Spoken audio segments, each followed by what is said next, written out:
All right, y'all, we on Save Detroit TV. I'm here with my man, Bob O'Neal. First off, I want to start out and say thanks, man. And I'm proud of you, man. I'm proud of what you're doing. You're inspiring the city, Detroit, of entrepreneurship. And, you know, I get kind of angry when I see people give flowers to people when they're gone. Man, I want to give you flowers while you're here. Thank you. I appreciate that. I salute you, man. All right, we're gonna start off. I want to start off with two stories with Bob, man. I'm gonna make it real quick. What type of guy he is. First, when I started Save Detroit, he was like one of the first people I presented it to, and it wasn't no question, man. I pulled up on him at his bar, and he bought like 5-6 shirts. He ain't asked me when, what's the. He ain't want no deal, none of that. He really supported me, and he like one of my biggest supporters in the city. Detroit was Save Detroit. But I just want to say thanks, man. And the second story, this is how we got locked in. Really, we got locked in from Greek time, honestly. And dog threw his, what was it, your 40th birthday party at the Boat Dock? Yes. He threw a birthday party, man. It was kind of funny because all the guys from Detroit was there, man. It was packed. All the spooky guys too. This guy know all the spooky guys. So I called him. I'm outside. I'm stuck. I'm like, Bob, man, I can't even get to the door, man. I'm almost at the. Dog came out and got me, man. Said, hey, let my man John in, man. He opened up like the Red Sea and let me in. So we've been locked in ever since. So I'm gonna start off, man. What made you want to be an entrepreneur, Bob? Entrepreneur. What made me want to be an entrepreneur is we spend so much time basically trapped in the mindset of, I call it the slave mindset. A lot of people don't think the way I think, so when I call it slave mindset, it's like we're so programmed to just go to work for someone else. How can we go to work for someone else when we can simply do it for yourself? Me and you worked in the casino. Yep. They barely wanted to give us benefits. But every CEO sitting in that office making $1 million+ dollars, they're living way better than us, but we're doing all the footwork. So the way I looked at it and the way I viewed it, why not work for myself? All right. If I got to put in all this work, why not? Why shouldn't I be able to be the one to prosper for it?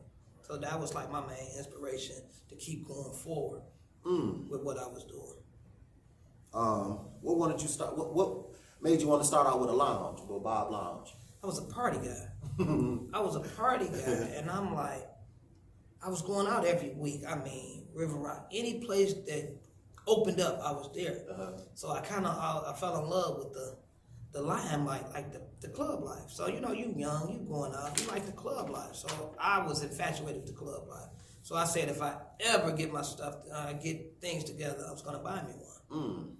So that's basically how that came into fruition. And that's Bobz Lounge, y'all. That's Bobz Lounge. Okay, when you first started, Bob, what was your biggest obstacle with the bar? Obstacle? Oh, Lord.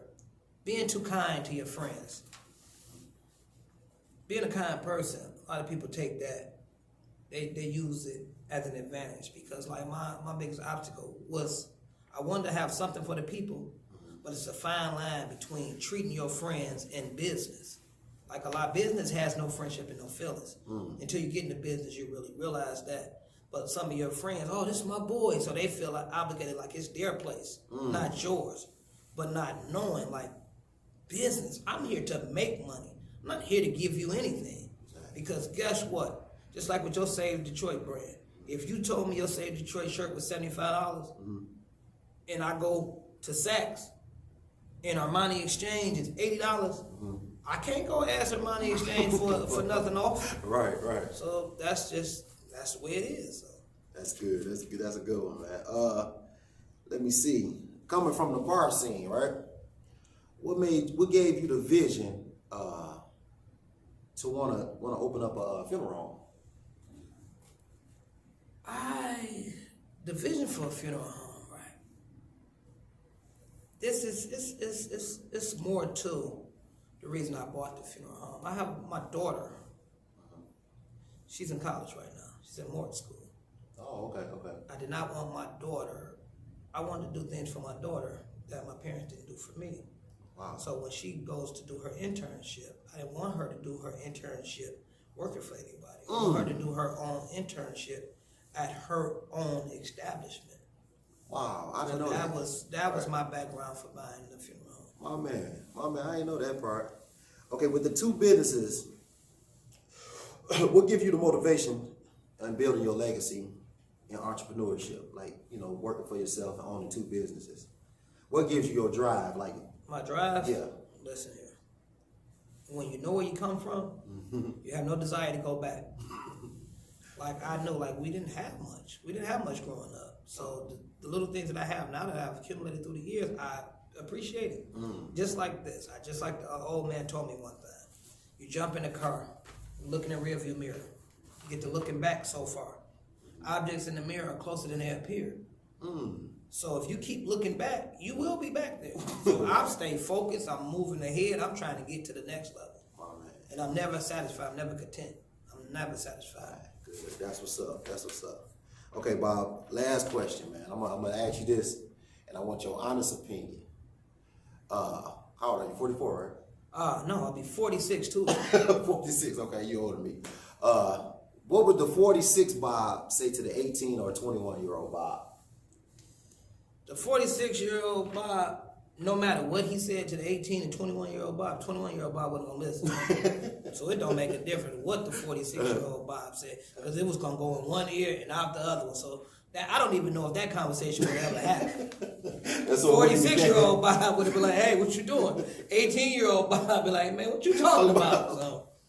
But okay, for the viewers though, they got kids out here trying to start stuff like, you know, I'm trying to start S.A.V.E. Detroit and build something with S.A.V.E. Detroit. Like, what can you say to people that's, you know, really trying to build their own legacy or trying to build their own, you know, trying to find a way for themselves? When you're trying to find a way, it's self-belief. Number one, anything that you want to do in life, it starts with self-belief. You have to believe in yourself. If you don't believe in yourself, who's going to believe in you? You know, when you wake up, you have to have the drive to get up. You know, just like when you're going to work, you're getting up for that paycheck. That's your drive. You have to have something that self-motivates you to get up and get out here and do it, because no one's going to give you anything. Well, if you get to listen, then if something doesn't work, sit back, reflect, look in the mirror, because you can lie to me, you can lie to you can lie to everybody else, but you cannot lie to the mirror. You know, that mirror, you got to tell the truth to yourself. Like, you cannot keep doing the same things expecting a different result. So if this door closed, review, sit back, look at the situation, see why it closed, and be honest with yourself, and that's the only way you're going to move forward. Yeah, that's deep. That's deep. All right, Bob, let everybody know, you know, your two businesses, where they located, and how can they get in touch, get in contact with you. Especially if something happened, like they need a funeral at home to come to, or they want a party, you know, you got your lounge. Yes, I'm going to start with the funeral home. Okay. The funeral home is Life Journeys Funeral Home. It's 31730 Mound Road. Give us a call. It's on my Facebook page. The number is 586-554-7974. Call me. We're going to make sure we take care of your loved ones and your family, because the funeral business in our city, our folks are so programmed to go to the bigger places. I call them the machines, because they've been around so long, like Ford and Chrysler. They're so programmed to the machine. So all our families are just programmed like it's better options. Like, burying a loved one should not have you bury your bank account also. Because, you know, we, being honest, in our world, a lot of our folks did not have life insurance. Like, half of them don't have car insurance, so you know they don't have life insurance. So come, I'm going to do my best to make sure your loved one is laid out nicely. Then on the other token, with the bar, we're finishing up renovations, so maybe early spring, Bobz Lounge will be back open, 17456 Harper. I have a new vision for that place, so y'all just stay tuned on that one.